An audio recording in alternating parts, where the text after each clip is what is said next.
विश्वकर्मा जी की कथाभूत समय पहले की बात है, जब संसार अभी अपने प्रारंभिक अवस्था में था। देवता और असुर आपस में संघर्ष कर रहे थे।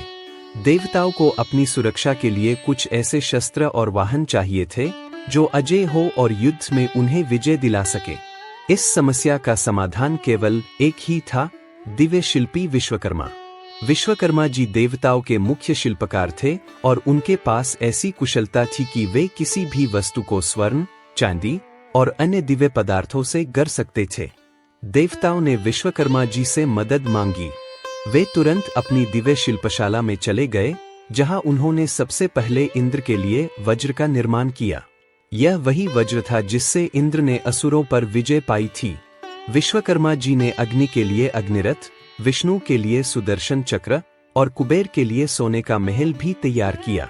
एक दिन जब वे अपनी शिल्पशाला में काम कर रहे थे, उन्होंने सोचा कि केवल देवताओं के लिए शस्त्र और महल बनाना ही पर्याप्त नहीं है।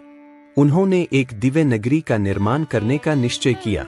यह नगरी स्वर्ण से बनी थी, जिसका हर हिस्सा अद्भुत शिल्प और आभा से युक्त था। इस नगरी का नाम था स्वर्ण नगरी, जिसे त्रिलोक में सबसे सुंदर और सुरक्षित नगरी माना गया। विश्वकर्मा जी ने अपनी इस कृति को देखकर सोचा कि यह नगरी न केवल देवताओं के लिए है, बल्कि यहाँ हर प्राणी को शरण मिलेगी। लेकिन यह सोचते ही उन्होंने देखा कि असुर भी इस नगरी में प्रवेश करने की कोशिश कर रहे हैं।